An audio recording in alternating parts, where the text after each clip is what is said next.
Hello, everybody, and welcome back to the podcast. We have a very special episode. We're back, little Super Bowl hangover, literally and mentally, all that stuff. We are back, though. It is March 5th. That means college basketball is right around the corner. We have everything to get you ready for the March Madness tournament and everything in between. Conference tournament week is coming up next week.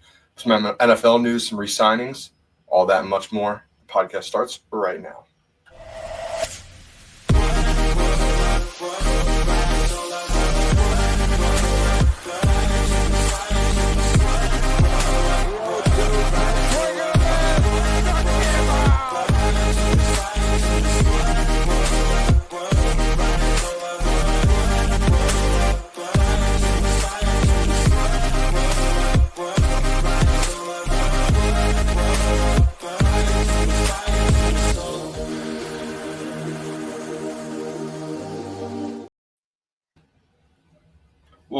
Little preemptive intro ending a little early. It's all right. But Davis, we are back. Another powerful episode of the podcast coming listeners' way. All that stuff aside, yeah, it threw me off. That really threw me off. But That's Davis, all right. My producing skills are still a little weak, yeah, so we'll yeah, get there. we need to fire producer Davis because host Davis needs to concentrate. Yeah, Davis, yeah. we are here because it's March. Like I said, college basketball is around the corner. I believe conference championship week is next week. I believe it starts next week or next Monday, next Tuesday, actually. But lots and lots to discuss, Davis. Lots and lots to discuss. Any remaining thoughts and feelings from the Birds Super Bowl win? Because I think that was our last episode. Yeah. I would just complete it by saying I think the best team in the NFL won the Super Bowl this year. It's one of those years, and I think I'd said that in the podcast previous to our when we were talking about our preview. Mm-hmm. I think the best team won, and you Yeah. know it's always fun to have that feeling. It was a weird feeling being up 30-0 and It was. knowing that you're going to win the Super Bowl, even though there are zeros aren't on the clock yet. That was very strange. Yeah. But we did it, and Yeah. well, we'll get into it, but we're already recouping the team that we had last year into this year. Yeah, they're only investing onto next year. The NFL league year calendar or whatever you want to call it turns, I believe, next Wednesday or Thursday when free agency starts up again and we get all the new moves. But all that stuff aside, Davis, we didn't do a pod since because there wasn't really much to discuss. I mean, the Birds won, they kicked their ass. Like, wasn't a lot to discuss. I mean, the Cooper DeJean pick was sick, but not much to dissect there. The parade was cool, all that stuff. But like I said, Davis, it is March, and let's get to college basketball. Because this is March, we got a highlighted field coming into the tournament, led by, I know Victor Wembanyama was, a very highly recruited prospect and highly touted guy coming into it a couple of years ago into the draft. But this guy, Cooper Flag from Duke, Davis, arguably might be more of a sure thing. And arguably he's the best player in March that March Madness has seen since maybe John Morant with Murray State. Like, I'm trying to think of like a player that was truly dominant in this tournament in the last couple of years. And like, honestly, Terrence Shannon was kind of like that for Illinois a little bit last year, but they didn't get too far. Obviously it depends on what Duke does, but this Cooper Fly kid is good, man. Duke's good, by the way, too. The team as a whole is good, by the way. Duke is very good. They should be the number one ranked team in the country for the next AP poll because Auburn just lost last night to Texas A&M. The illustrious SEC, known as the basketball conference, is taking over.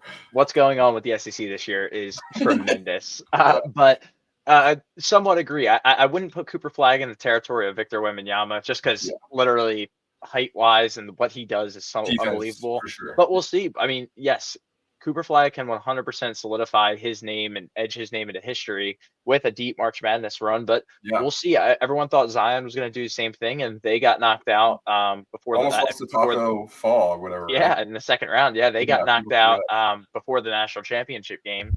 But we'll see. But there's a lot of competitors this year. I think this is a year where we actually have about 8 to 10 to 12, maybe even 15 teams that could actually win this thing.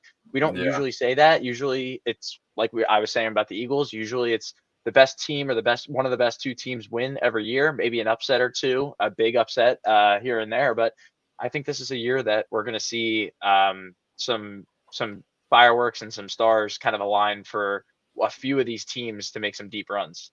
Yeah, I like that, Davis. I like what you're saying, and honestly, I want to let you dissect this a little bit. So let's get to KenPom's rankings. Ken Pomeroy, the basketball genius. If you want to subscribe and get even more statistics than he's giving you for free, you're a nut job because he's giving Yeah. you everything right here, in my Yep. opinion. And he has Duke as the number one team, Davis. Something you just alluded to.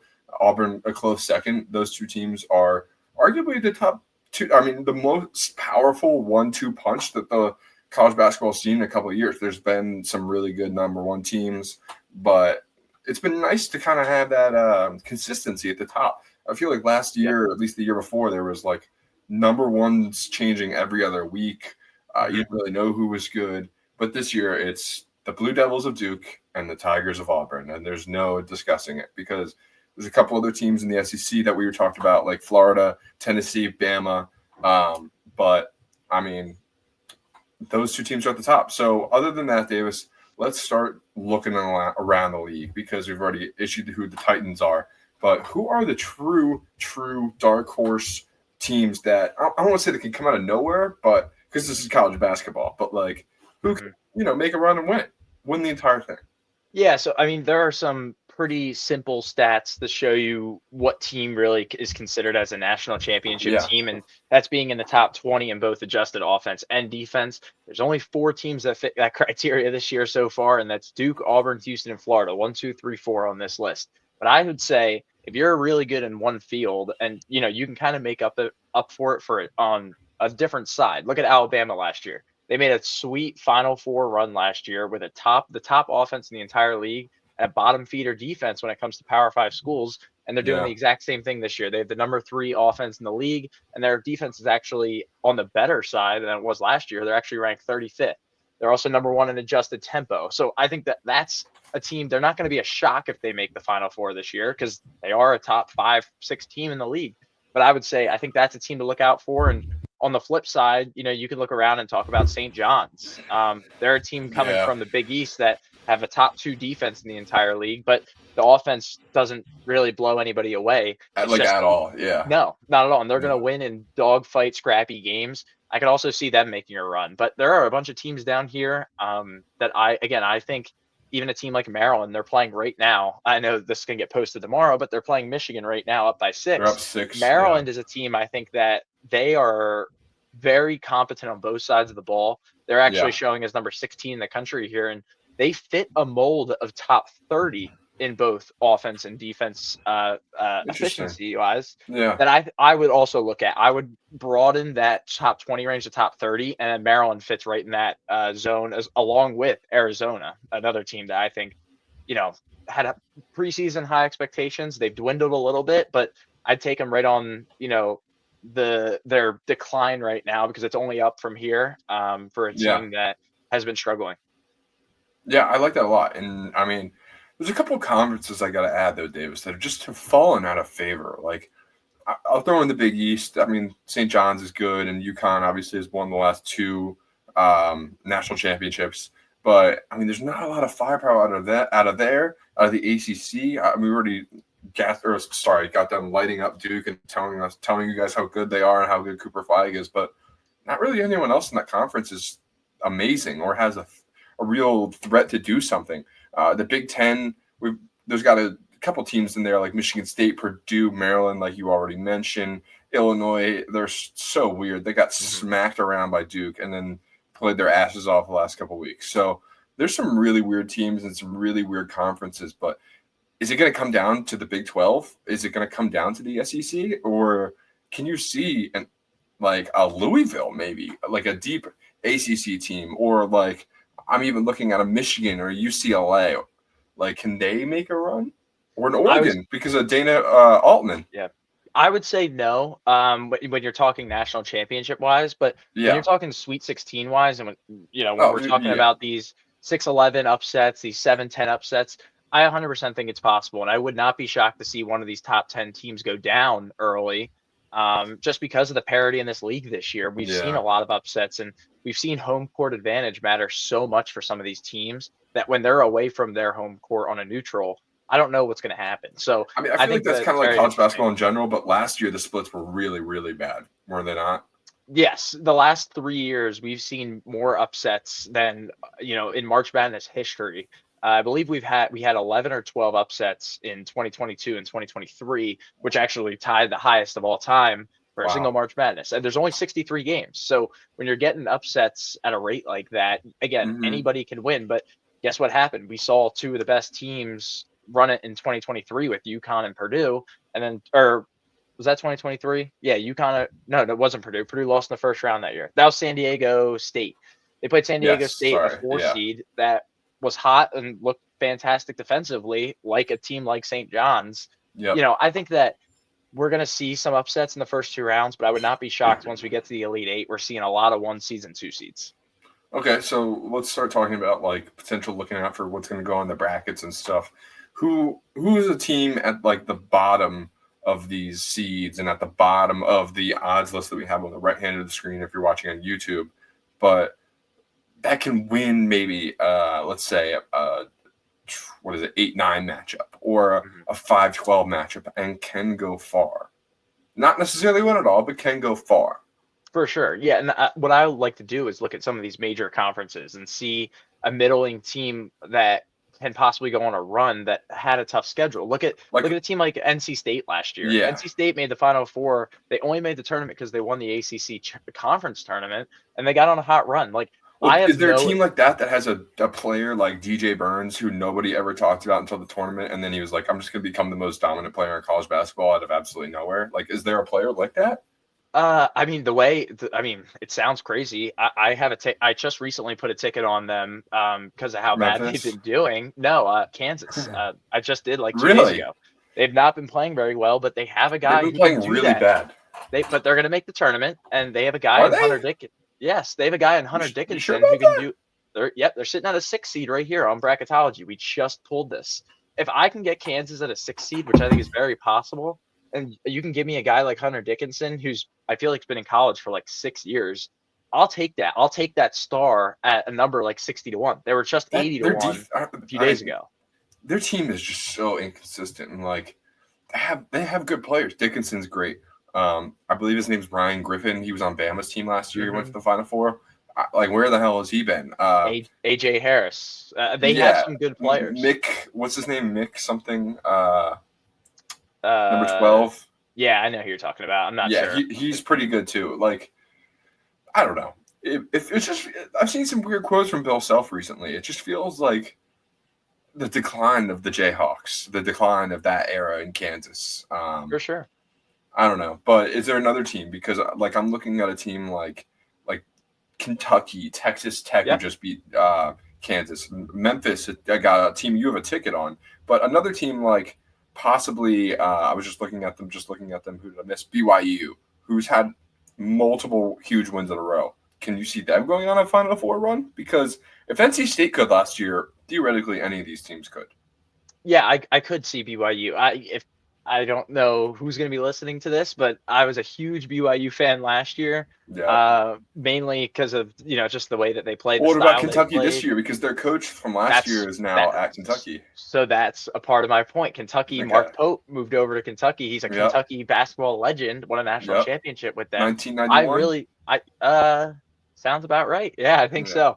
I love this Kentucky team. They are just inconsistent though. But BYU has looked like one of the top teams in college basketball over the last 2 weeks, and a team that's not even on this list, Ethan. If you want me to give you one more flyer, would be the North Carolina Tar Heels. They might not make the tournament. No. They might not make the tournament, Ethan. I'm gonna put my foot down on that one because they're gonna play Duke on Saturday in the last regular season game, and they're gonna get the doors blown off of them. 100%, but they have a chance to make a run in the ACC tournament, and they could be this year's NC State. And I only say that because the last 3 weeks they are actually a top 5 team in the country when it comes to rankings and efficiencies. So you never know. Teams get hot late. So I saw that they barely beat Florida State by like 5 points last week. I'm not betting it. But that's a team. If you're going way down the list, I like. Now, if you're talking some of these teams more in the middle that seem realistic, yes, I'm talking about Missouri and Kentucky and Arizona. If you want to take a flyer, put $5 on it, whatever. You know what I mean? If they get to the Sweet 16, You never know what could happen. Fair. I like it, Davis. All right. So talk to me now. Just talking to me. Who should I bet on right now to win it all before the tournament starts? If I was picking a team that's juicy, not too much of a dark horse, but it's juicy. Like I was looking at a Houston last night. Is that That's so funny. That's exactly the team I was going to say. I kid you not. There are really? there are a few of these stipulations that a team needs to win a national championship, and Mm-hmm. like we were saying, a few of them are Here's the the thing, though. Every efficiencies. single year, I hear Kellen Sampson. He's such a good coach. He coaches this team aggressive. They can shoot the three. They can rebound. They can make plays. They can run a transition. What can't they do? And then they lose in the second round every single year. Every single Here's year. the difference. They played in the Big 12 this year. They played in the Big 12 last year, didn't they? Was there that big realignment last year too? I honestly don't remember. To be I completely think honest. they were. Yeah, I think they've been in the Big 12 Okay. a couple of years now. Either Yeah. way, I do think this Houston team has what it takes, and they actually would be my favorite pick if I had to just pick a team based off these odds right now. I I would agree. pick Houston 8-1. I agree because I think they have a difference this year. Like I know Houston's had some really good players in the past, like Jamal Sheed or whatever the hell his name is. Yeah, Jamal But Sheed, yeah, whatever the heck. But I think that I'm trying to think of his name, LJ Cryer. LJ Cryer is a beast, dude. He is a difference maker because they have the normal Houston crew of the big scary guys that look strong as hell and that will out rebound and out muscle you every single time. But I think they have the difference maker. They have a bucket getter and a guy that can also play defense. Yep. So I don't know. It's different, kind of, but it's not. So I don't have confidence in this, but I need something to head into the tournament looking forward to because, picking something in the middle of the tournament is child's play. Anybody can get lucky. Agreed. Oh, we've lost Ethan. All right, so a little technical difficulties. I apologize. My entire computer just decided to shut down on me. So Jay was just told me to edit it out. I'm not doing that. Here at Bachi Boys, we play ball. We don't cut any corners here. You guys are gonna know everything that's happening here. It said my computer was low battery, but then I checked my battery as soon as I press exit on that notification, and it's 100% while charging still. Anyway. It sounds like user error to me. Yeah, it sounds like adult group issues. Sounds like I need to talk to IT.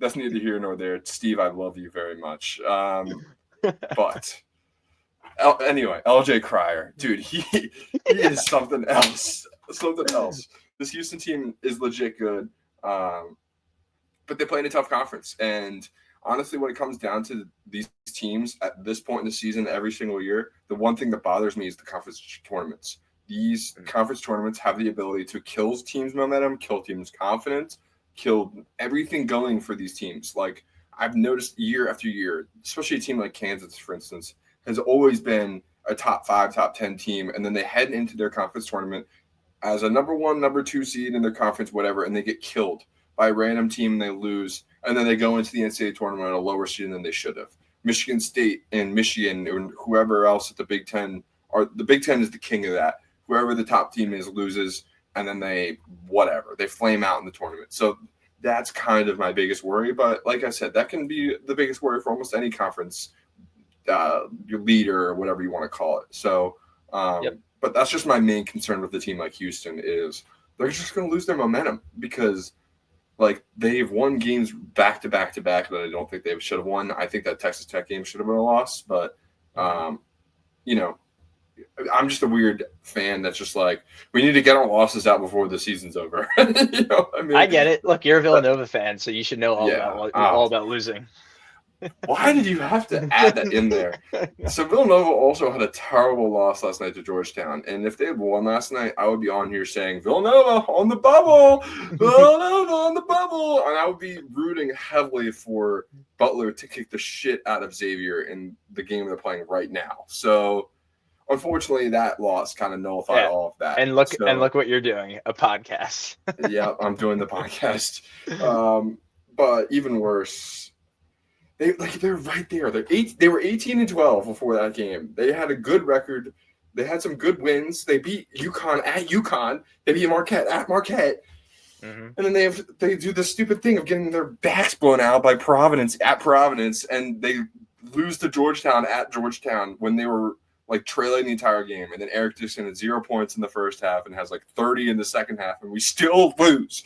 It's so annoying. Let it all out. To be fired. Let it all out. I'm like, my basketball team's been so bad this year, and like we'll get to the Lakers in a second. That's helping, but speaking of bad basketball teams, that's a perfect transition. Let's move over. Let's move over to maybe our two. I thought we were gonna get to another college basketball team, or like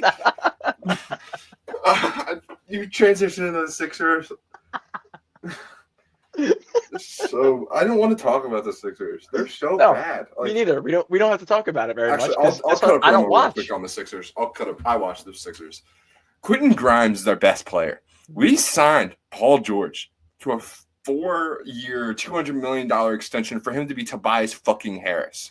He is the exact same player that we had the last 4 years out of Tobias Harris. He doesn't play well. He has lesser efficiency. But then Quentin Grimes is the exact player that we signed Paul George's contract to. He's playing out of his mind right now. He has more points in the month of February than Shea and Steph Curry. Steph Curry had a 60-point game, by the way. Let's not forget that. So that right there is the epitome of the Sixers season. They have lost 2 games in the last month to the Brooklyn Nets, who they are tied with in the standings. And it's getting worse because we really want to get into it. All this stuff, Embiid medically retire, Maxi's playing like shit. That stuff isn't even the tip of the iceberg.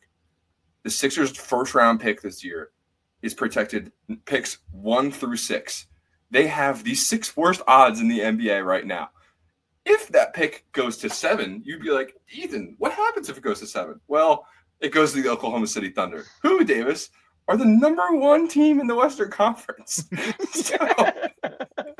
So they're also the favorites to win the NBA Finals. So if we give our first-round pick to a team that possibly just won an NBA Finals, not much more to say there. And then, Embiid might medically retire. I don't think we're there yet, by the way. I think that report came way too early. I think we're like 2 years away from that. Because, if they have to break his hip to alleviate knee pain, that's a problem. That's a real problem. Like he was not built to play basketball, and I think that's very obvious now because his parents bred him to be the biggest African doctor you've ever seen. And he was like, I'm going to play basketball instead. And somehow that worked out for him. And he's, he got a $190 million extension this year because Daryl Morey was smoking crack. And then he decided to pass the crack pipe to Josh Harris. And Josh Harris was like, yeah, I just want the Commanders. Sure, give them whatever you want. Yeah, seriously. So, that's kind of where we're at. But the Sixers, if they keep the number 1 pick this year, their first-round pick, I should say, and they keep Quentin Grimes, they have a nice core of Maxey, Grimes, and McCain, plus a first-round pick that can add to that. Embiid and all that stuff, Paul George, that stuff is scary, but at least we're not the Phoenix Suns. And so that's how I ended my pick. Yeah, true. I don't watch the Sixers anymore because they're not my team anymore. They haven't been my team all year. And Ethan, let's talk about let's talk about our new team. Let's talk about the Los Angeles Lakers. Because in all seriousness, if we, if you hadn't, it's been a month since we've done a podcast, but last time we did a podcast, we did. Yeah. Last time we did a podcast, it was right after the Luka trade, and if you go back and watch that, Ethan and I grabbed some nice tickets that, like, literally within minutes of Shams dropping that tweet saying of us grabbing the Lakers to win the championship because we needed a new team. I'll never forget you being like, "Oh my God, it's still up! Oh my God, it's still up on FanDuel!" Like we were shocked it was still up, and it never went down.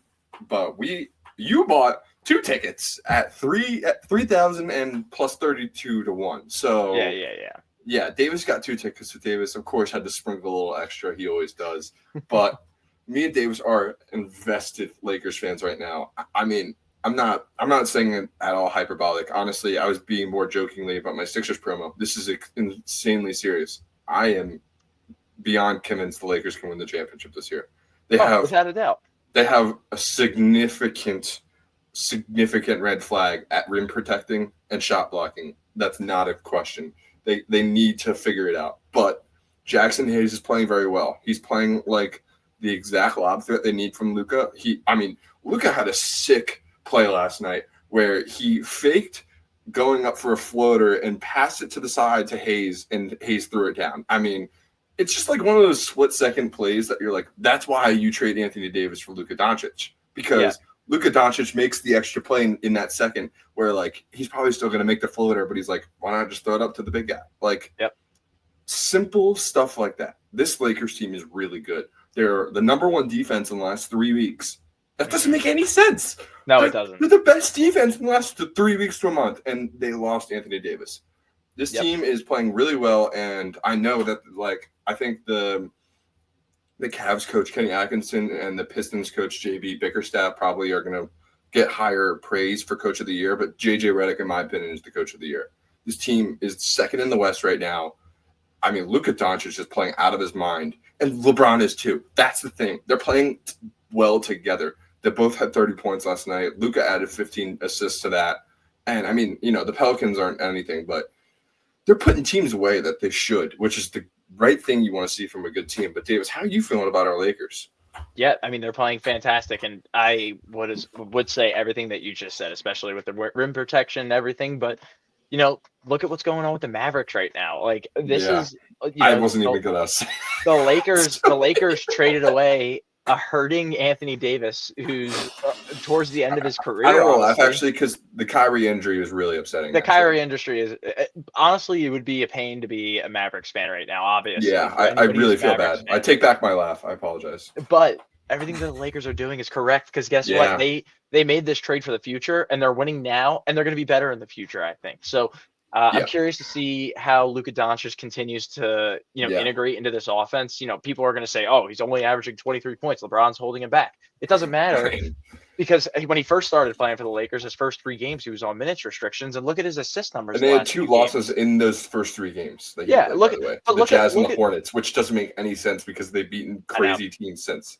Look at Luka's game last night. He dropped 30. Was it last night? 30 and 15. I mean, those are numbers that people are going to be shocked about. I think you texted me he was plus 37, plus minus. When he was on the court, he was plus 37. This guy's a difference maker, and this guy is the future of our league. So, I'm not saying I'm going to be a Lakers fan next year, but this is definitely helping my case of saying I'm just going to be more of a Luka Doncic fan. I don't know about that, but I might buy a Luka jersey soon. Like, if they win a championship, I might buy a Luka jersey. Yeah, do it with the winnings from that 28-1, 30-1 ticket.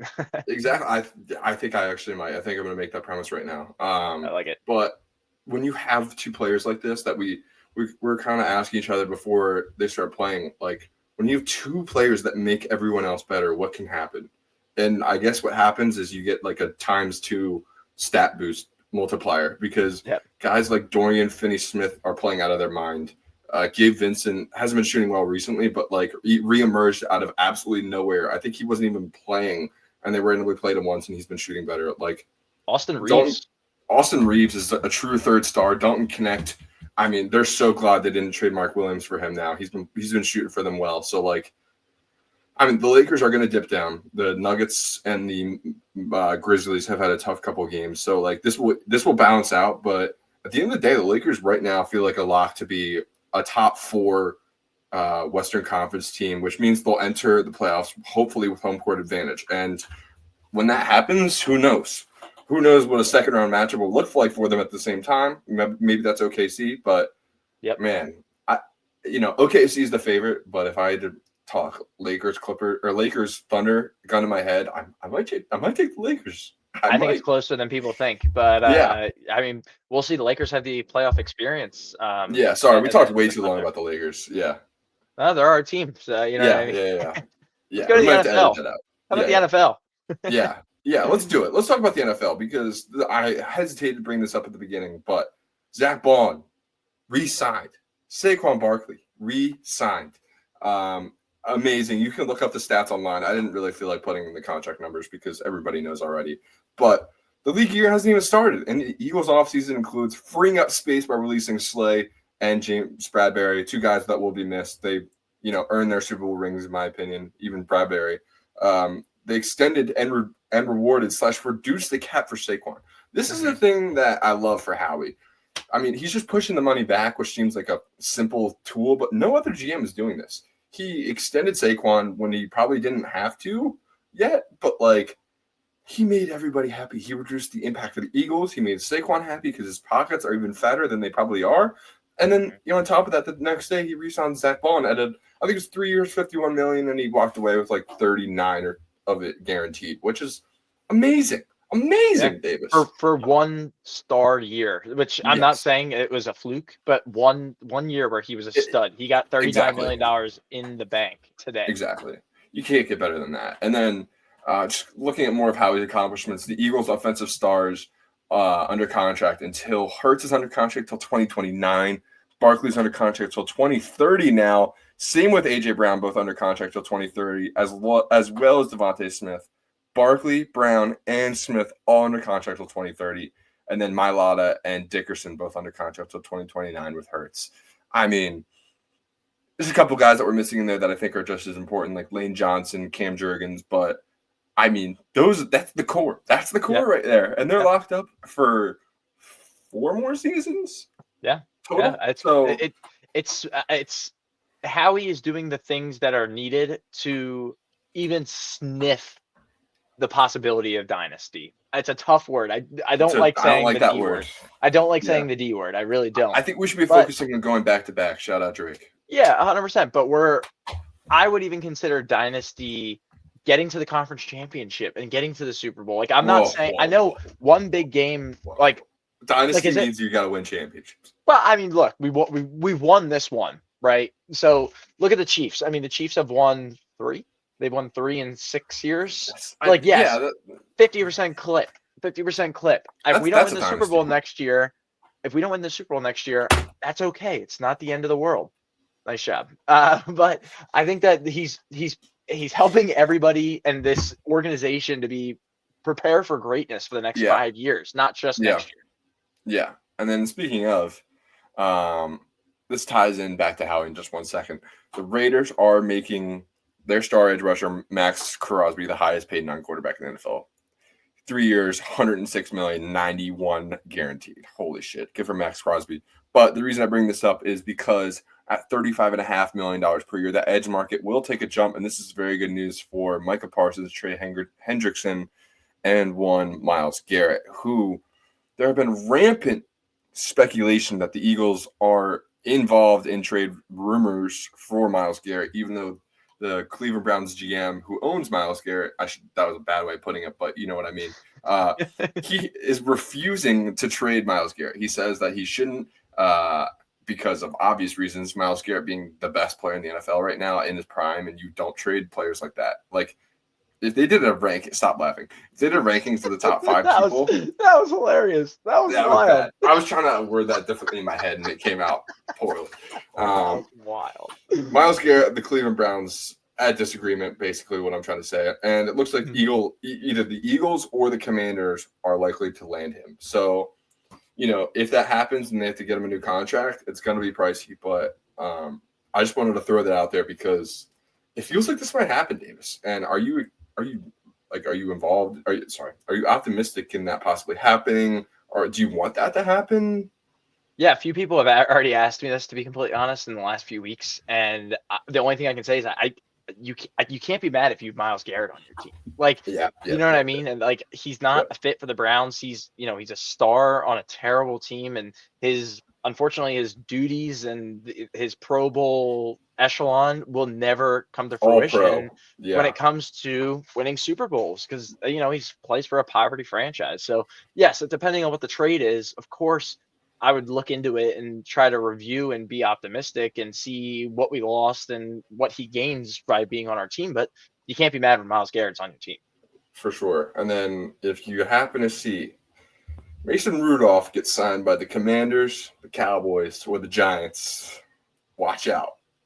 Myles Garrett could be headed to Philly to commit assault again. Yes. That wouldn't shock me. Anyway, all kidding aside. More news. DK Metcalf requested a trade, and the Seahawks are agreeing, and they're going to explore options. Metcalf is 27. I think he's looking for a contract too. what would you give up for DK Metcalf? I'm just curious. Like he had all the hype going into that draft, and AJ Brown, his teammate from college, has far surpassed him. And I if I'm DK, I'd have to look at AJ being like, I want that. So could you see him going to like a San Fran to Kansas City? Absolutely. Absolutely. Because I think it only takes probably a second round pick, maybe a third round pick. I mean, really? Yeah, I mean, look at what Joe Tooney just got traded for today. 4th round pick. He's an all-pro. He moved to tackle this year. Like a guy who can play all 4 positions outside of the center position on the offensive line.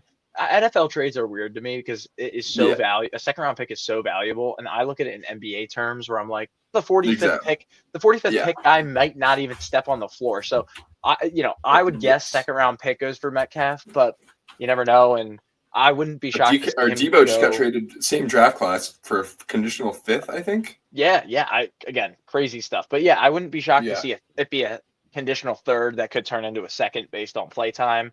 We'll see.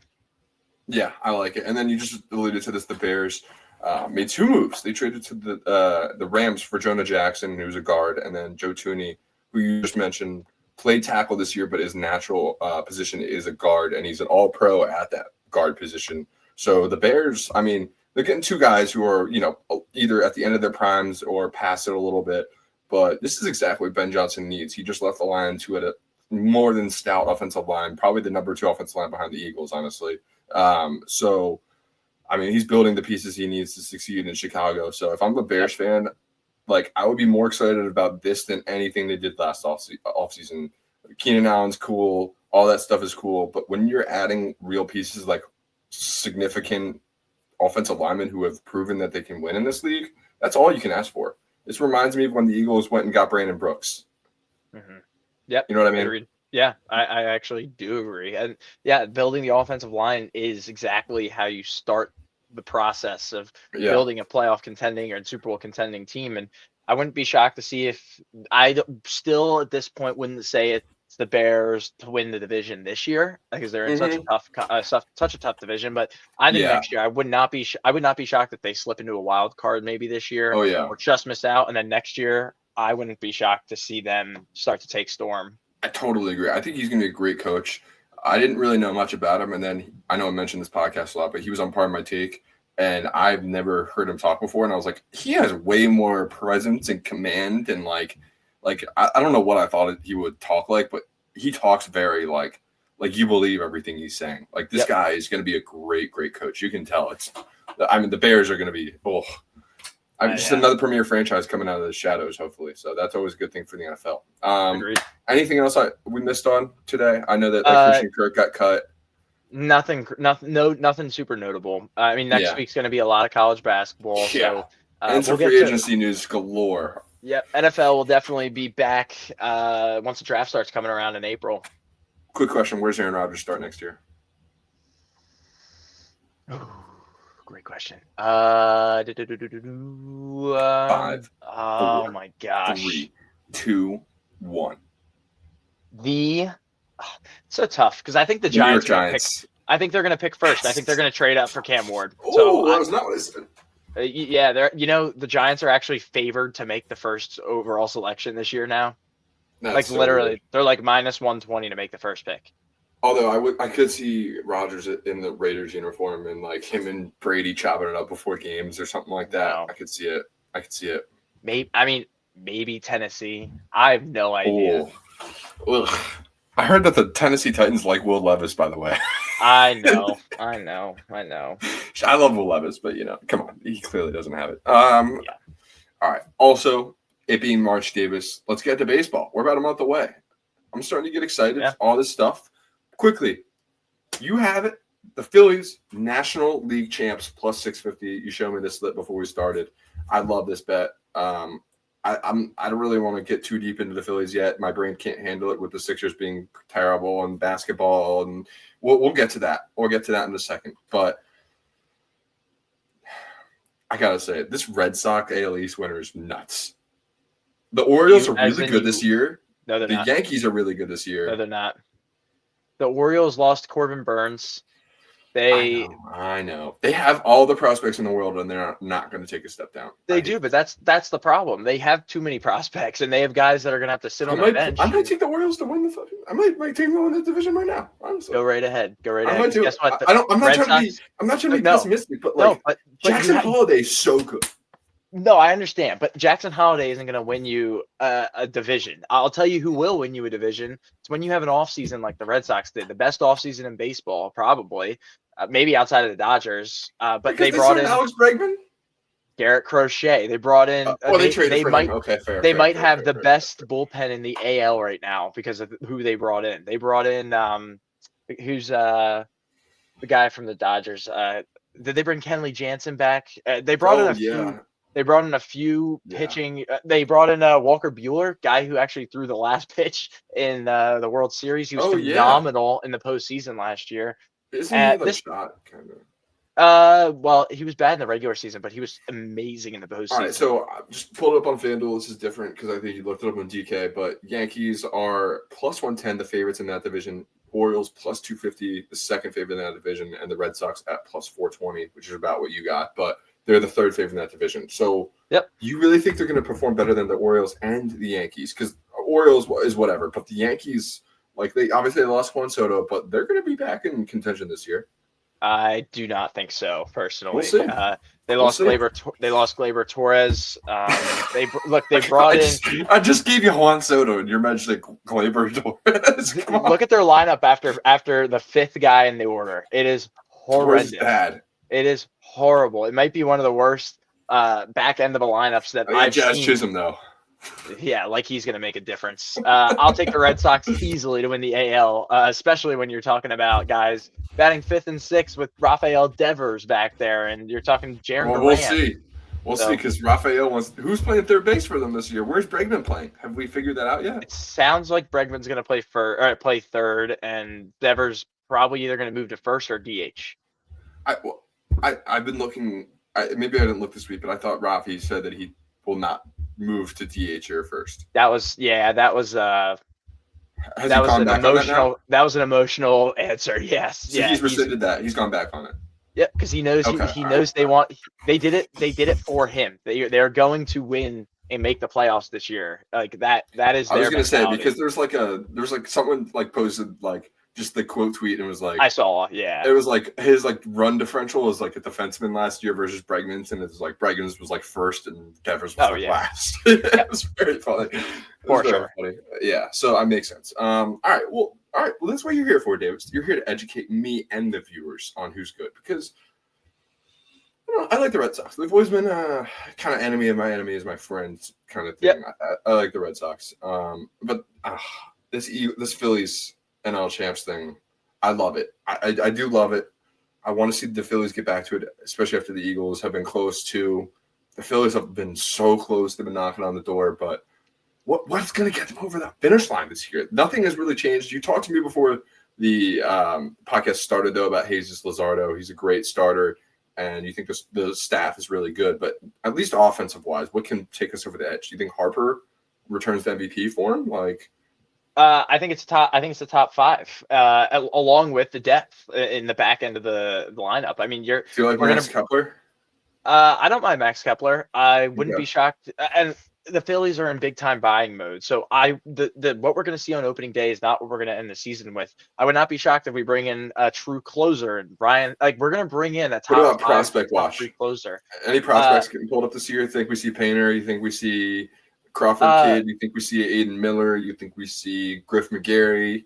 I think there's a chance that we see Painter, especially maybe in September when the roster's enlarged. No Mick? I wouldn't be. He struggled last year a little bit too much, and I think that I don't know if he's like dropping, but I think he's fine where he is right now. I wouldn't be shocked to see. I've always been a fan of him. That sucks. I know. I wouldn't be shocked to see Justin Crawford maybe take a step up if someone gets hurt. Really? Only off of injuries, but he's been like when Rojas made that jump from AA to MLB. In my mind, I was like, they should have done that for Crawford instead of Rojas. Maybe. I see what you're saying for sure. But guess what? Johan Rojas is not going to be our everyday center fielder this year. It's going to be Brandon Marsh. So we've got Brandon Marsh, Bryce Are they Harper, not Trey splitting it? Turner, JT. Nope. Brandon Marsh is officially our everyday starter, and obviously he won't literally play 162 games, but there will not Rojas be is a utility bench guy then, right? Yep, it will not be a platoonage. Rojas will be the outfield, the fourth outfielder from the bench. Okay. All right. Awesome. But Kepler is going to start in left. Sounds like, right? That's what it sounds like, unless we trade for a stud first baseman, which is very possible. Harper just said today he would go out and play left field, and that hints very mightily to possibly trading for Vladimir Guerrero Jr. at some point this year. I thought you were going to say that, but I kid you not. It seems like he wants to be a Yankee. Like he liked a post as a Blue Jay in the Yankees uniform. Yeah, who knows? Did you see that? I did not. It was a Bleacher Report posted like a Photoshop of him in the Yankees and was like, the Glaber might like this, and he'd like the post. We've seen crazy stuff on social media and stuff, and people get. And then our mutual friend Matt from work, he's convinced he's going to be a Met too. So he will definitely not be a Met. I'll tell you that right now. He's convinced. He's convinced. He's like, Glaber's going to be a Met. I don't know why we re-signed Pete. I mean, he's happy, but still. Yeah, I would be too. I think Pete's fine. That'd be sick if we got Glaber or Vladdy. That would be very cool. And has Bryce played left at all in his career? I know he's been usually right. Played center and right when he was, played center when he was younger. But the difference between left and right field is not much, right? It's not difficult. If Kyle Schwarber can do it, I think anybody can. Yeah, yeah. I think Bryce Harper. If Bryce Harper can make the move from right field to first base, he can easily make the move to left field. That's what we're looking for. All right, perfect. All right, I love it, Davis. Not much more to go other than Dodgers going to repeat. I say no. No, I know we just talked about the NL, but like they're stacked. They are, and they're they added like they got the Japanese pitcher they got last year. They got a better version of that. I know. He's gonna be so good. Look at him, Cy Young Award. I'm not kidding. 60-1. Roki Sasaki. Yeah, 60-1. Would not be shocked. Oh my God! Did you already bet that? I haven't, but I have. Can you let me know when you do that? Don't let me out of another LA bet, please. Yeah, sure. We'll appreciate that. Yeah, I appreciate that. All right, I gotta look at this editing of this. My fault for the audience. I really do apologize. I don't know what you're about to watch, but I appreciate it. Thank you. Like, subscribe, all that stuff. Follow us on Instagram @Bachi Boys. Love you guys. Deuces.